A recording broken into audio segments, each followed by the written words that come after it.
Hola compañeros, soy Isabela Cerón y voy a presentar el problema 6.22 de transferencia de calor del libro Holman. El problema nos dice que agua líquida se va a calentar de 60 grados Fahrenheit a 120 grados Fahrenheit en un tubo liso.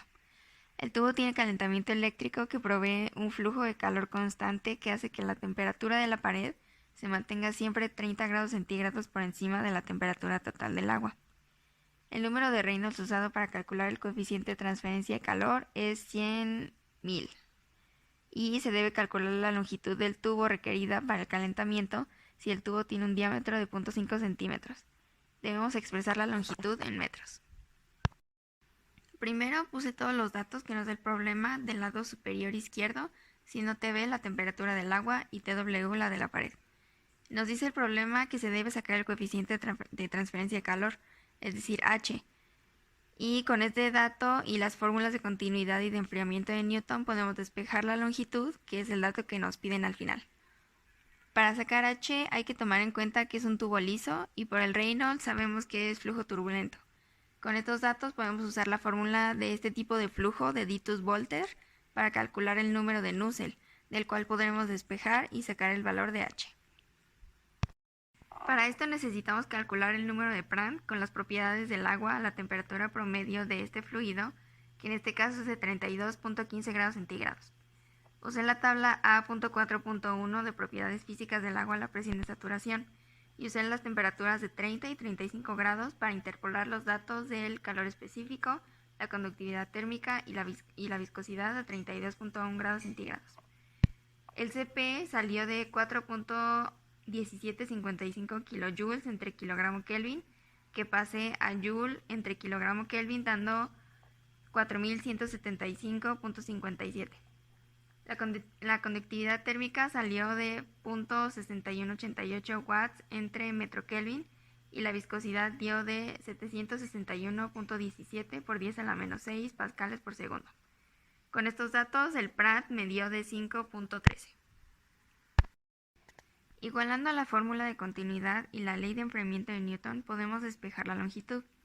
Hasta ahora tenemos el calor específico, el cambio de temperatura del fluido, pi, el diámetro que es 5 por 10 a la menos 3 metros, la temperatura de la pared que se sacó sumando 30 grados a la temperatura promedio del fluido, y con esto sacamos también la diferencia de temperatura promedio del fluido y de la pared. Los datos que faltan son el caudal másico del agua, el coeficiente de transferencia. Este caudal tiene unidades de kilogramo sobre segundo y lo podemos calcular analizando las unidades de los datos que ya sabemos. El Reynolds se calcula con velocidad, diámetro, densidad y viscosidad. Esta última tiene unidades de pascales por segundo o kilogramo entre metro por segundo y está en el denominador de la fórmula del Reynolds, el cual es un número dimensional. Lo que se puede hacer es ver la manera de eliminar las unidades de la viscosidad para que se cumpla con la dimensionalidad y meter en esta fórmula el caudal másico para poder despejarlo. El caudal másico, que es kilogramo entre segundo, entre área en metro cuadrado y todo eso por el diámetro en metros, nos da unidades de kilogramo entre segundo por metro. Estas en el numerador. Y al estar la viscosidad en el denominador, se eliminan todas las unidades dando el número dimensional. Este análisis de unidades da como resultado que el Reynolds es igual al caudal másico entre área por el diámetro y todo eso entre la viscosidad. Y de ahí ya podemos despejar el caudal y su fórmula queda Reynolds por viscosidad por área entre diámetro. De esa fórmula nos falta el área. Y para sacarla usé la fórmula del área del círculo usando el diámetro, que es pi entre 4 por diámetro al cuadrado. Sustituyendo los datos, el área da de 1.96 por 10 a la menos 5 metros al cuadrado. Y ya sustituyendo ese dato, el caudal másico da de 0.298 kilogramos entre segundo.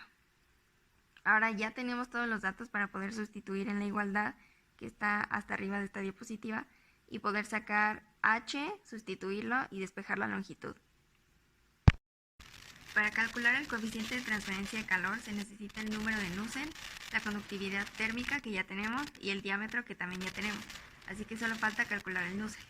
Para este vamos a usar la fórmula de flujo turbulento en tubo liso de Ditus-Volter, la cual es 0.023 por Reynolds a la 0.8 por Prandtl a la 0.4. Este 0.4 porque es de calentamiento. De esta fórmula de Ditus-Volter se puede sustituir el Nusselt por su fórmula sencilla de H por diámetro entre la conductividad térmica y después despejar el coeficiente de transferencia de calor. Solamente sustituimos los datos y el coeficiente nos da de 54.746.33 watts entre metro cuadrado por Kelvin. Este dato lo sustituimos en la fórmula que sacamos de la igualación de la ley de continuidad y la ley de enfriamiento de Newton y ya podemos despejar la longitud del tubo necesaria para este calentamiento, que da de 2.81 metros.